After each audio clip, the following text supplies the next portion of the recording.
Boa tarde a todas, a todos, paz e bem.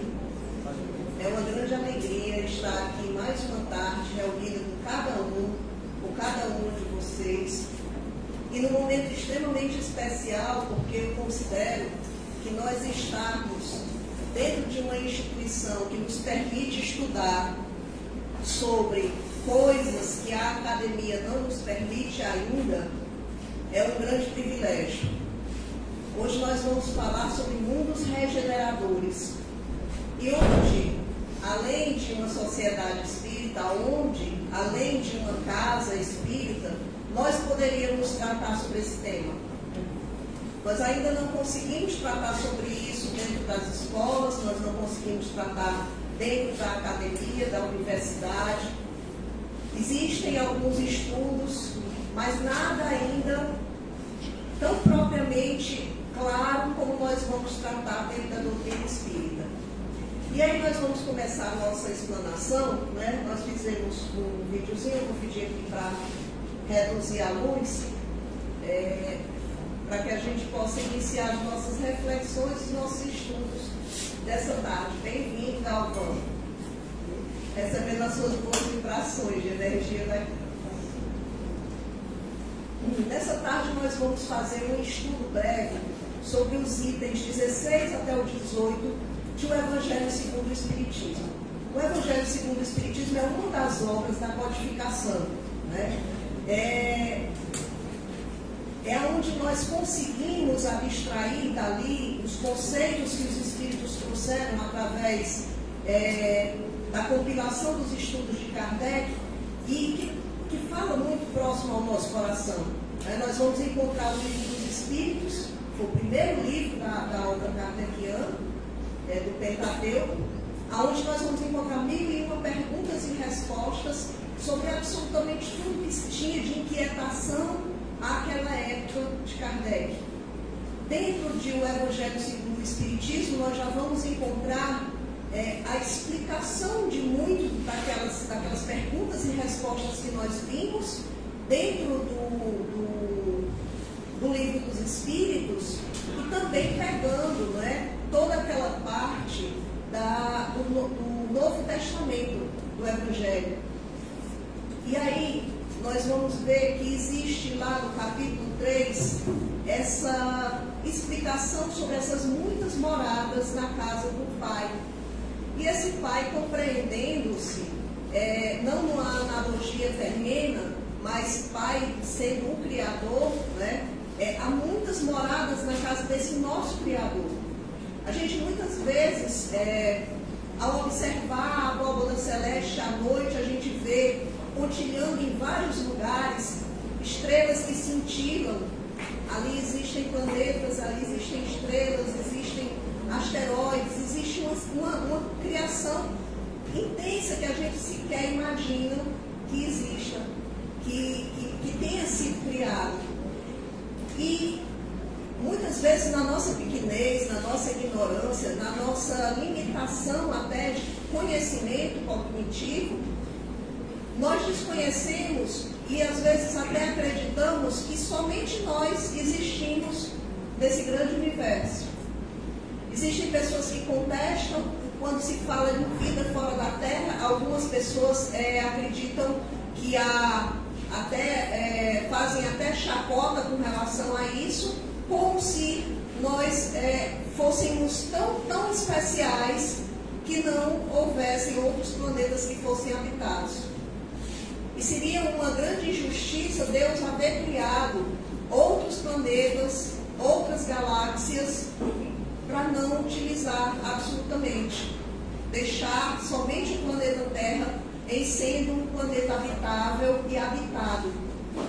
No Evangelho segundo o Espiritismo, no capítulo 3, nós vamos encontrar essa compreensão da natureza dos diversos mundos habitados, e dessa casa, dessa imensa casa que foi criada por Deus para que cada um de nós, humanos ou bichinhos, qualquer criação, tivéssemos a oportunidade de ocupar. Vou pedir para passar para o próximo slide. Então, gente, quando nós falamos estamos em estudo da doutrina espírita, é importante que a gente faça aqui a exibição de imagens para que a gente possa entender, compreender um pouco mais sobre tudo isso que a ciência espírita nos traz, né? O espiritismo, ele é uma doutrina que ele está baseado numa tríade: ciência, filosofia e a parte moral, que nos conduz a uma espécie de religiosidade. Então não tem como nós compreendermos o espiritismo sem olhar para esse tripé, tá? E aí nós vemos essa exibição, né? Nós vamos ver aqui figurativamente como se fosse o planeta Terra em toda a sua escala evolutiva.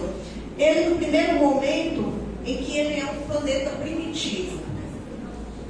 A gente, quando analisa a criação do mundo, a gente precisa ter uma consciência muito clara de que a natureza ela não dá saltos. Para que uma semente ela possa vir a se tornar uma árvore frutífera, se for a semente de uma árvore frutífera, ela vai passar por um processo. Com os mundos habitados da mesma forma e conosco também da mesma forma. Então, nós não dormimos num mundo de provas e expiações ou num mundo primitivo e acordamos no mundo de provas e expiações ou no mundo regenerador. Tudo se dá de uma maneira muito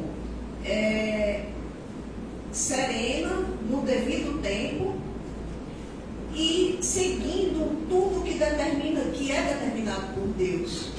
Então, quando nós pensamos nos mundos primitivos, nós vamos nos lembrar de animais que habitaram o nosso planeta e que hoje eles não existem mais. Por que eles não existem mais? Porque muito certamente, diante de todo o processo evolutivo, eles não teriam mais utilidade no nosso planeta. Quando a gente vai pensar no momento de transição de um planeta para o outro, eu gosto de usar uma figura comparativa quando a gente vê o nascer do Sol. O nascer do Sol, do seu nascimento até ao seu ápice, né, que é quando o Sol está indo, ele é como um acender de uma lâmpada. Gente. Porque o acender de uma lâmpada, a gente vai lá, aperta o plugue, e imediatamente a gente vê aquela luz. Com o nascer do Sol, não. Ele vai iniciando aquele momento de aurora, a gente vai vendo clarear, aos poucos o Sol começa a fazer uma movimentação, a Terra está se movendo, vai mudando aquela configuração, até o momento em que ele chega a vindo e depois que ele volta numa outra posição para que ele venha a se pôr. Com a evolução dos mundos, com a nossa evolução é da mesma forma. Ela não acontece no estalar de dedos. E aí, quando nós vemos o mundo primitivo, ele era completamente habitado por seres primitivos. Era um mundo preparado, era um planeta preparado para que acolhesse aquele tipo de vida. Nós vamos lembrar nas aulas de história que nós já estivemos na condição de morar em cavernas, não é? Seres que tinham outro tipo de cultura.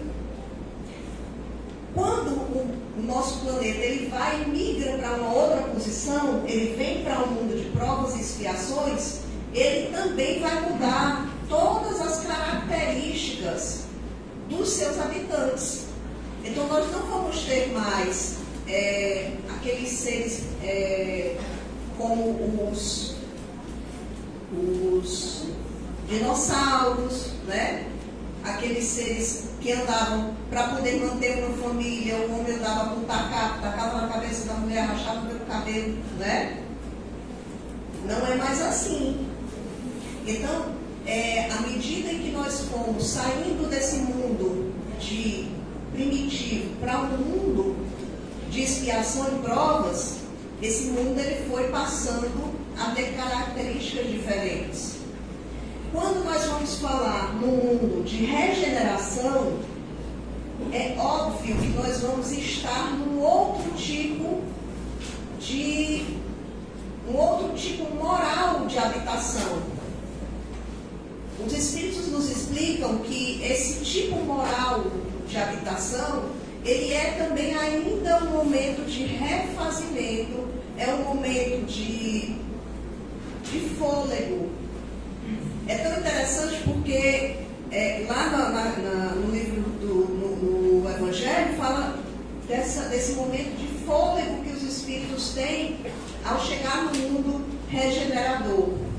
E eu fiquei me perguntando, mas por que fôlego, né? Se a gente está aqui no mundo de provas e expiações que já é tão cheio de desafios, e aí quando a gente chega no mundo regenerador, a gente tem condições outras de viver com mais tranquilidade, por que a gente teria um fôlego? Só que se a gente for analisar, nós não somos espíritos que fomos criados e já jogados no mundo de provas e expiações. Nós estivemos lá atrás no mundo primitivo. Então, nós viemos já de um mundo primitivo, chegamos no mundo de provas e expiações e haveremos de chegar no mundo de regeneração. E ao chegar nesse mundo de regeneração, muito certamente vai ser de um pouco de refazimento, de um pouco de descanso, para que a gente possa se preparar moralmente para habitar um outro tipo de planeta. E também levando em consideração essa questão do tempo. Então a gente não dorme de um jeito e acorda já no mundo maravilhoso. Por quê? Porque isso passa por uma experiência que todos nós temos que ter, de mudança de pensamento, de mudança de conduta, de mudança de postura, de mudança de visão. Há uma frase, um jargão chinês que diz assim: se você quer mudar o mundo, comece arrumando a sua cama. É algo que parece ser muito simples, mas para muitas pessoas isso pode parecer algo muito estranho, porque levanta, deixa a cama lá para qualquer pessoa arrumar. Quem é aqui que acorda e faz a sua cama? Pois é, alguns sim, outros não, né? E as mudanças que a gente quer ver no mundo começam da gente. Por incrível que pareça, se eu não estou disposto a fazer a minha própria cama, como é que eu quero que o mundo se altere? Como é que eu quero que as coisas alterem no meu redor? Né? Essa frase ela carrega muita sabedoria. Então, para que nós vivamos uma atmosfera de um planeta de regeneração, que ainda não temos, tá? Nós começamos a fazer esse exercício interno. A mudança ela começa por mim, ela não começa pelos governos, ela não começa pelas prefeituras, ela começa por mim. Da forma como eu me comporto perante o mundo. Então, se eu tenho essa consciência de que tudo muda a partir de mim, eu não vou mais pegar, botar uma bala na boca e jogar papel no chão. Quantas e quantas pessoas fazem isso? Nesse exato momento lá fora, na copa, na cantina, naquele espaço que nós temos, todos os sábados, os voluntários têm que se juntar para apanhar o papel que está jogado no chão, papel higiênico que foi usado, que a gente tem que usar a nossa mão para apanhar, porque as pessoas jogam no chão. A gente tem que fazer a higiene da casa e devolver a casa da forma devida. Então, há muito que a gente mudar, cada um de nós. Né? Isso aqui não é um sermão, mas é uma reflexão para que todos nós pensemos que somos nós os artífices da criação de um mundo diferente. Não está nas mãos de terceiros, está nas nossas mãos. E Deus não vai vir aplicar um raio e fazer com que tudo mude, porque Ele nos colocou com condições intelectuais para que a gente possa fazer as mudanças. Tanto é que estamos migrando. Hoje estamos no mundo de provas e expiações para que amanhã possamos vir habitar um mundo de regeneração. Pode passar, por favor. Então aqui, né? Há um mundo de provas e expiações, é a situação atual do nosso planeta. O mal ainda predomina sobre o bem. Os espíritos aqui encarnados têm que expiar suas faltas e ao mesmo tempo passar por provas. Quem aqui sente dor?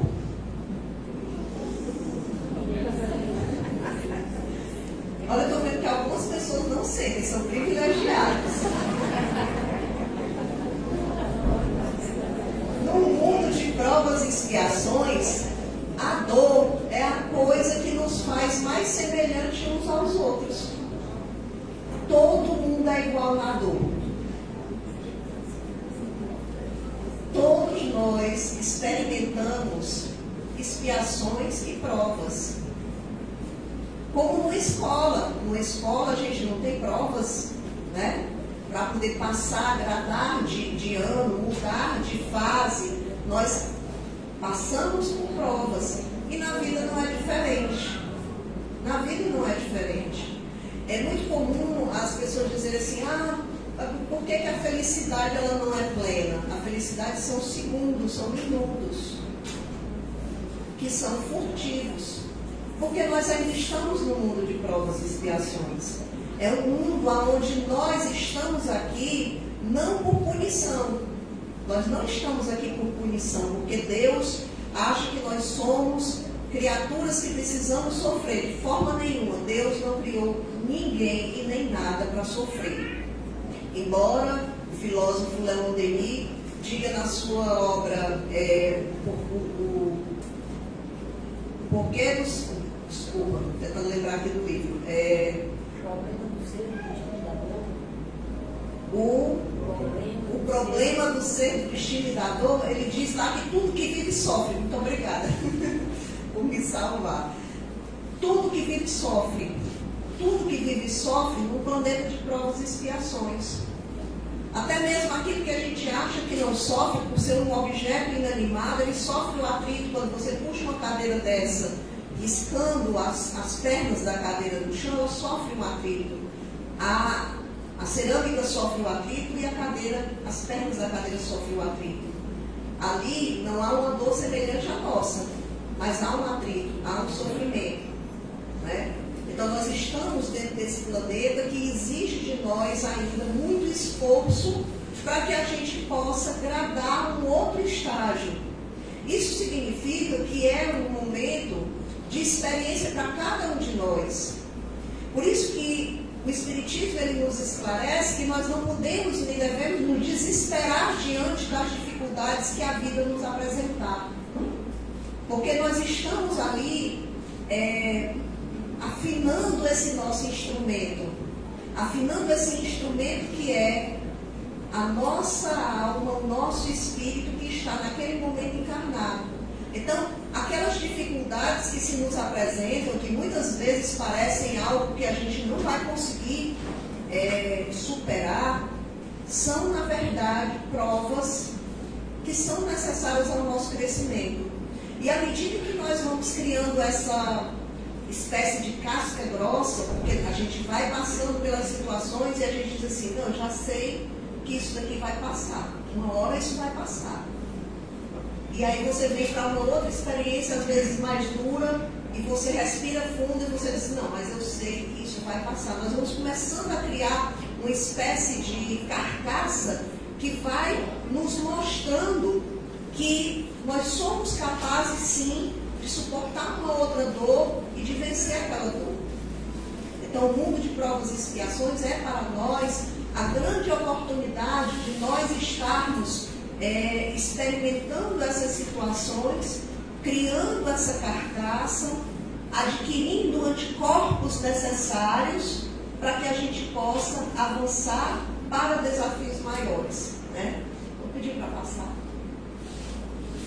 E aqui, né, o planeta de regeneração, ele serve de transição. Lembra que eu falei? É aquele momento em que o espírito chega no planeta de regeneração, onde ele consegue ter um refrigério, onde ele consegue respirar, aliviar-se dessa caminhada evolutiva. Saiu do mundo primitivo, passou pelo mundo de provas e expiações, chega no mundo de regeneração.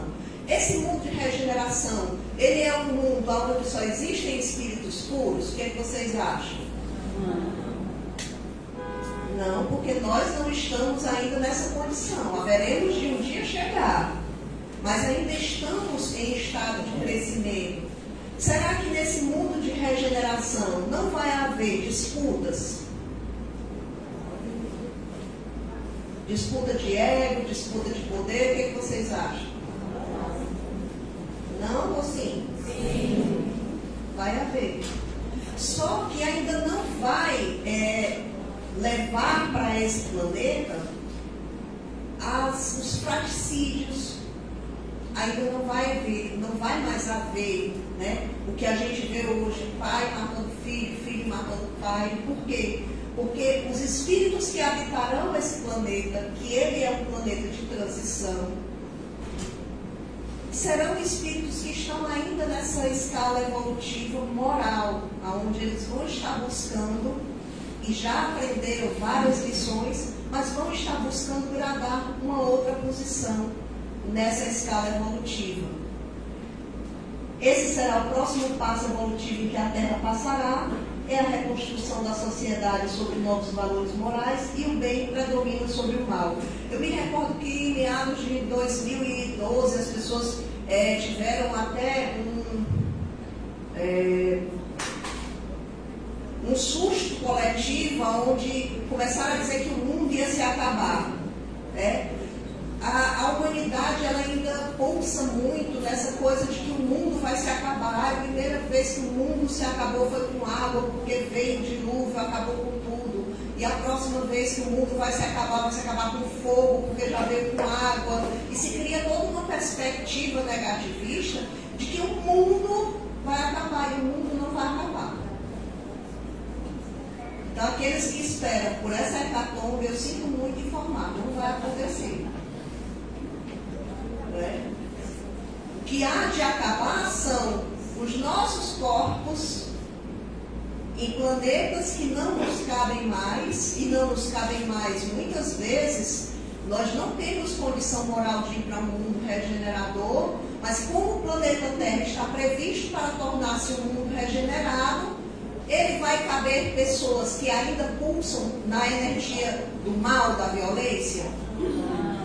Então, esses espíritos, eles haverão de ocupar um mundo que lhes caiba, que seja ainda dentro da escala moral, que é o mundo de provas e expiação, que não vai ser o planeta Terra. O planeta Terra há de tornar-se um planeta de regeneração. E isso vai acontecer do dia para a noite? Não. Isso vai acontecer amanhã? Não. Nós estamos na transição planetária? Não. Eu sinto muito afirmar com convicção que nós não estamos. Eu sei que existe uma corrente de pensamento dentro do movimento espírita que apregoa que nós estamos no mundo de transição, nós estamos no momento da transição.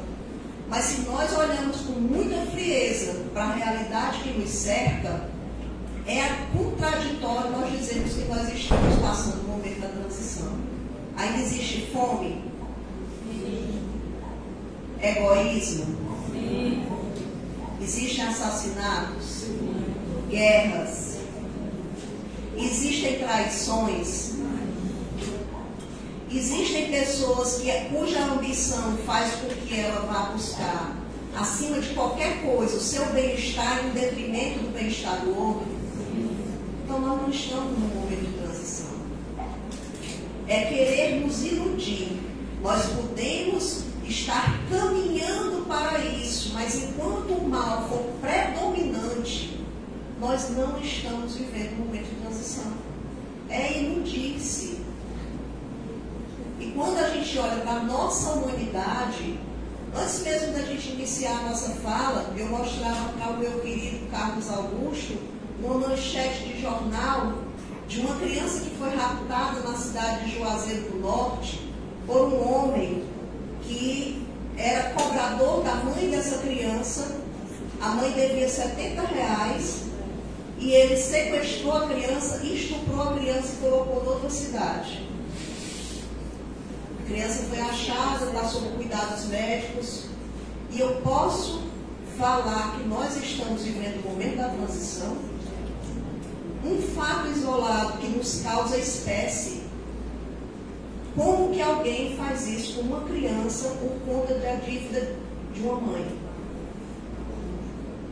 Então, é preciso que a gente tenha clareza de discernimento ao estudar a doutrina espírita e ao ver que nós haveremos de chegar nessa fase, mas não estamos nessa fase. Ainda tem muita coisa para acontecer para o nosso planeta se tornar um planeta de regeneração. Deixa eu passar um slide. Aí quando a gente volta à abordagem, né, o que é a casa do Pai?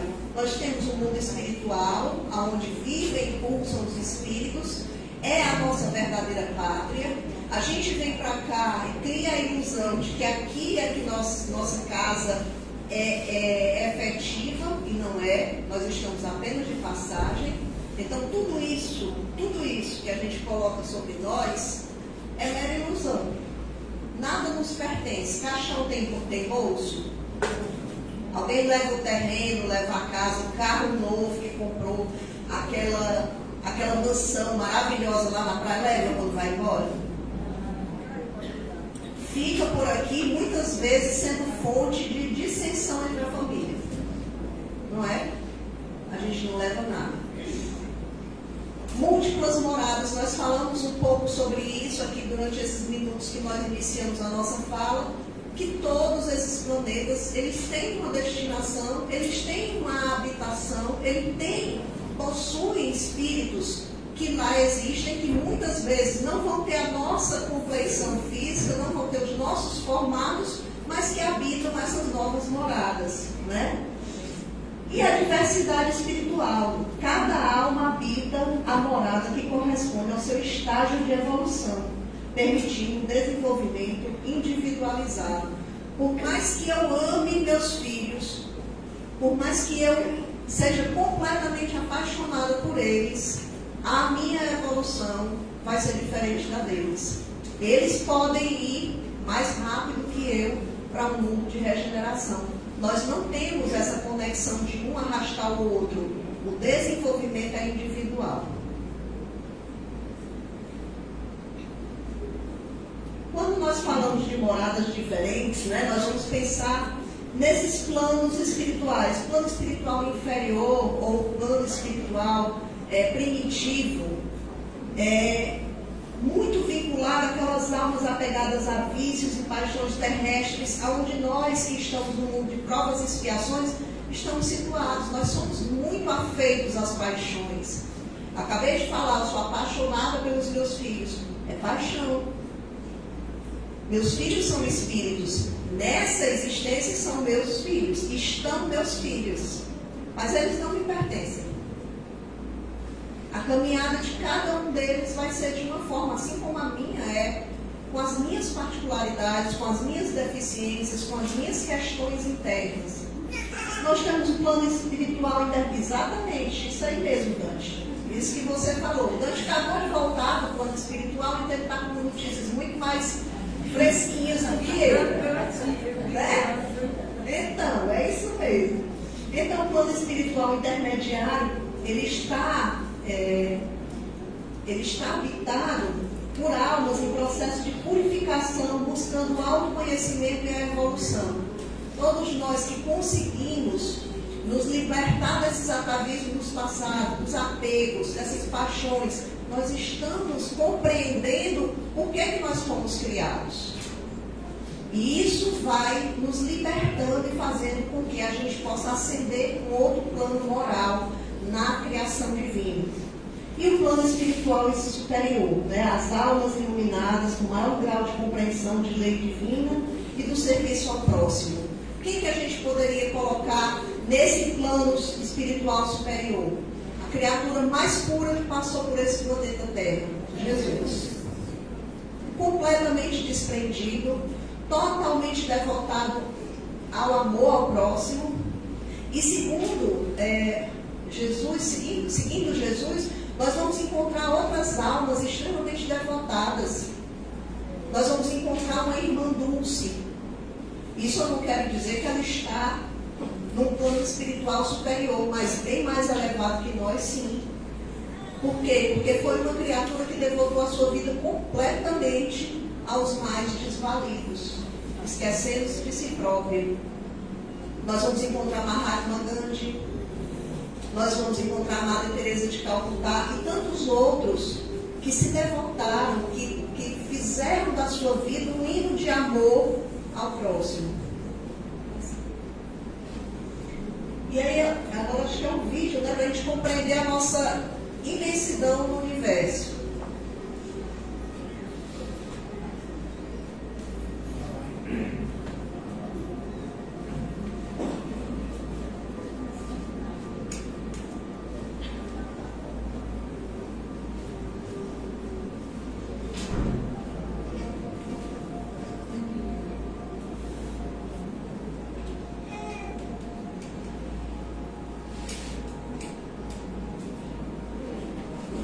Agora deu certo. Agora ficou bom. Vai dar certo, vamos ter fé.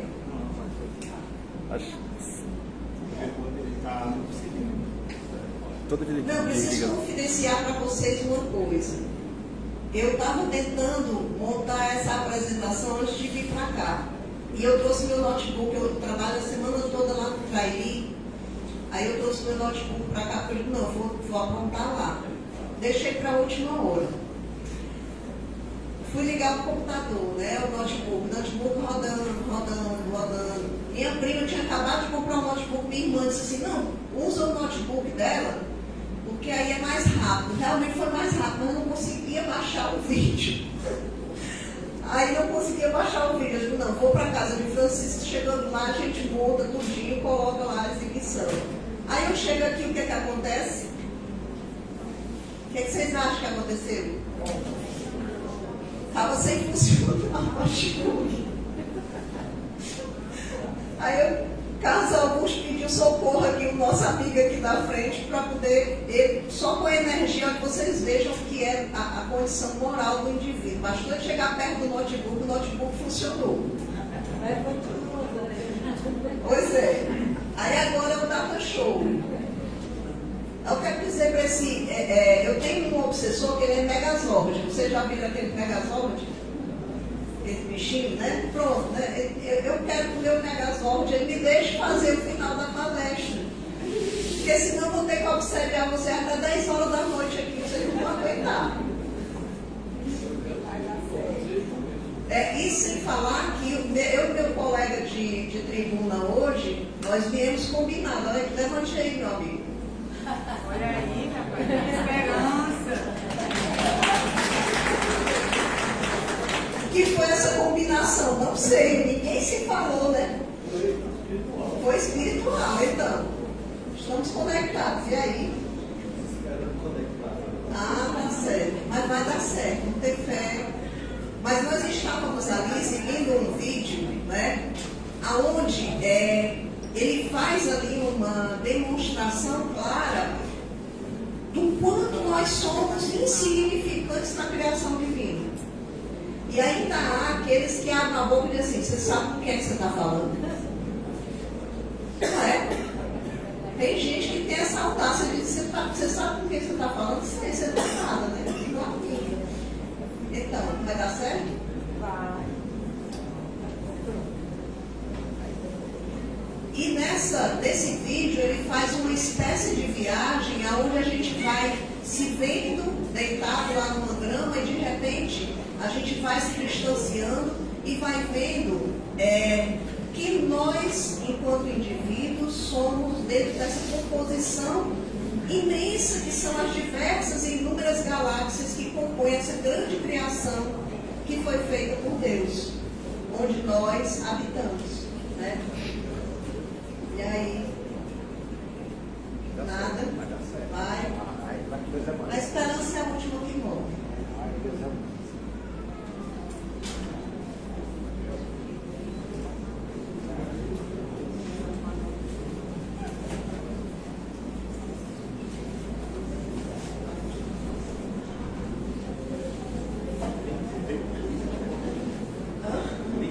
Não, tudo bem.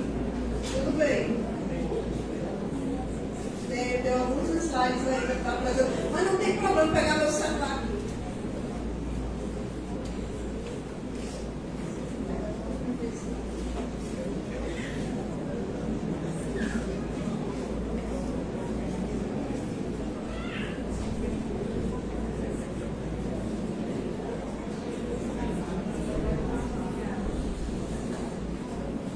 Eu peço paciência, né, aos que estão presentes e também aos nossos irmãos que estão nos acompanhando pela internet, porque infelizmente essa parte tecnológica hoje ela está comprometida, mas tudo bem. Eu abri aqui a explanação no meu celular.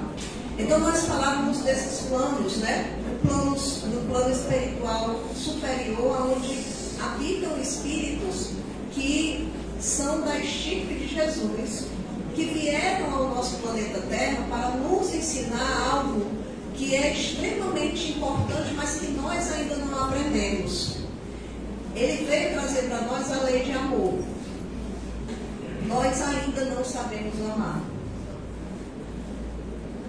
O nosso amor ainda é muito direcionado.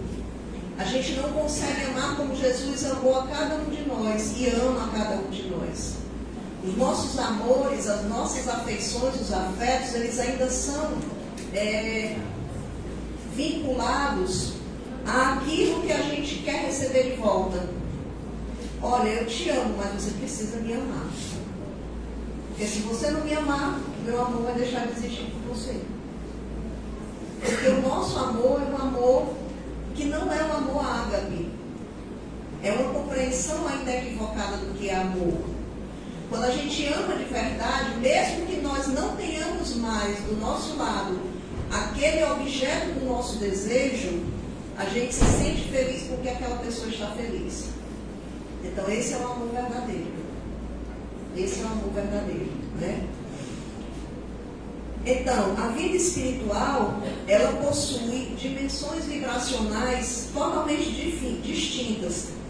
Quando nós estamos num planeta de provas e expiações, quais são as vibrações que normalmente pulsam aqui entre nós?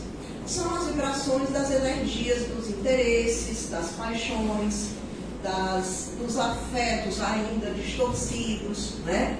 É diferente dos afetos e das emoções que Jesus tinha e teve por nós quando ele caminhou aqui na Terra. Quando nós vemos a figura de Jesus chorando, e aí muitas vezes eu falo muito sobre isso, quando as pessoas criticam quem é espírita, porque quando se despede de um ente querido, a pessoa chora. Eu digo, chore, pode chorar. O espiritismo não tira de nós a emoção.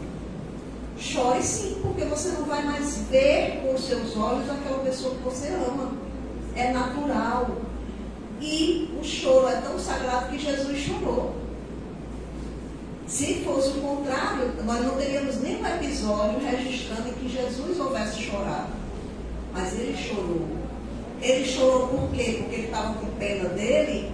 Ele chorou por quê? Porque ele olhou para a nossa humanidade e viu o quanto a gente ainda era embrutecido, né?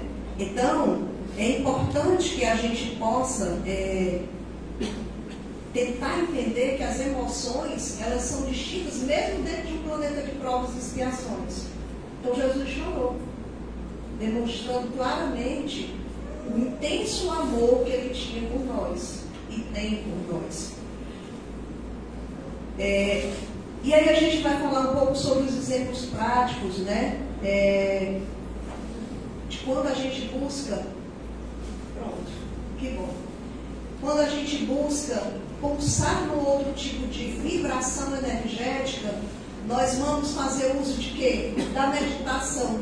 Muitos de nós desconhecem o poder fantástico da meditação para a nossa pacificação interna e para a pacificação no entorno de nós. Então, quando nós fazemos o uso da meditação, nós nos tornamos pessoas mais serenas, pessoas mais tranquilas. Por quê? Porque nós encontramos um local de paz dentro de nós, mesmo que o mundo ao redor ele esteja desabando. Então, há esse uso da meditação para que a gente possa ir buscando aqui a serenidade, a pacificação interna, nos preparando para os desafios da vida, é uma grande ferramenta a nos auxiliar para que a gente vá buscando fazer essa transformação interior. A caridade é outro veículo extremamente importante que faz com que nós esqueçamos de nós mesmos e passemos a nos ocupar com o próximo. Cada atitude de caridade não é aquela caridade que você faz e você filma e você publica, tá? Esse tipo de caridade não é caridade. Isso é autoexibição, inflar o seu ego. A verdadeira caridade você faz com uma mão e a outra não sabe. Então, quando nós passamos a exercitar essa caridade de uma forma honesta, transparente, nós vamos nos credenciando para um outro tipo de vibração. Nós vamos criando no entorno de nós outro tipo de psicosfera que vai nos facilitar o nosso entendimento para que a gente possa se desprender das coisas materiais. Se você tem muitas coisas na sua casa que você não utiliza, uma rádio mandando dizer que você é ladrão, porque você está tirando de outros aquilo que você tem na sua casa que você não faz uso. Então que a gente busque pulsar nessa energia da caridade, fazer a caridade sem olhar a quem. Se você pode alcançar alguém com seus bens materiais, de maneira que você não saiba nem quem é essa pessoa, tanto melhor. Porque você jamais vai se envaidecer porque você fez algo por alguém que você conhece. E o crescimento espiritual, né? A busca pelo autoconhecimento e o aprimoramento da alma, que é uma busca que cada um de nós tem que fazer. Quando eu iniciei no Espiritismo, eu me lembro que se falava muito em reforma íntima. Hoje em dia, poucas pessoas falam em reforma íntima, né? Marcinha foi minha coordenadora do passe, minha eterna coordenadora do passe lá do João Evangelista. A coisa que a gente mais ouvia era reforma íntima, reforma íntima. Gente, eu acho que a gente precisa, não é reformar nada, porque no fundo, nós somos uma construção de muitas coisas que a gente foi fazendo e faz no decorrer dos tempos. Mas eu acho que é uma construção, né? A construção de uma perspectiva melhor, a construção de uma Simone diferente, onde essa Simone ela não se apegue tanto às coisas materiais, que fazem com que ela ainda fique muito amarrada aqui à terra. Há algumas semanas eu falava numa casa espírita lá em São Gonçalo do Amarante sobre educação para a morte. E um dos princípios que a gente pode colocar nessa educação é o que é que te apega ainda aqui, para que você não se desprenda. Será que a gente, quando vai dormir todos os dias, a gente pergunta a Deus, o que é que me prende aqui?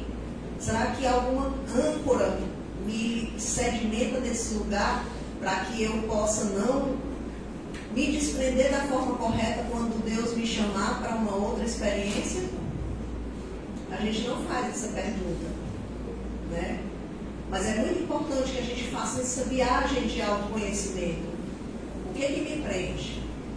O que ainda faz com que eu tenha medo de partir desse planeta e tentar uma outra experiência num outro planeta ou nesse mesmo planeta, numa nova existência? Então, essas são ferramentas que fazem com que a gente pense no caminho que a gente tem a desenhar para alcançar esse mundo de regeneração. A importância para o crescimento humano, né? Nós compreendermos a vida, buscarmos por evolução, despertar nossa consciência. Pode passar. E aí a gente faz uma pequena conclusão, né, dessa busca de união com o Pai, com o nosso Criador. Nossa evolução espiritual, a unificação com o divino, a busca pela luz, a jornada de aprimoramento da alma em direção à perfeição, o objetivo final de reintegração com a fonte de toda a vida e o guia que ilumina o caminho de cada criatura com a sua realização plena. Então, cada um de nós tem e pode e deve começar a fazer essa mudança a partir do agora. Se eu não fazia a minha cama, eu passo a fazer. Se eu não fazia a caridade sem externar, sem publicizar, que eu comece a fazer. Porque dessa forma eu vou estar paulatinamente exercitando, fazendo esse movimento no sentido de buscar a minha perfeição enquanto espírito. Porque nós temos uma única vida, mas várias existências. Então, se eu compreendo que eu tenho uma única vida, eu tenho que me aprimorar para que eu possa alcançar uma vida mais serena, uma vida mais tranquila, uma vida com menos necessidades materiais, uma vida com mais amores, com mais afetos. Porque no final das contas, o que a gente leva quando a gente parte daqui é só isso. Bem que a gente fez, os afetos, as amizades, os laços de afeição que nós construímos nessa jornada. E que a gente possa um dia se reencontrar, quem sabe, daqui a alguns milênios, num plano, num planeta de regeneração. Paz e bem.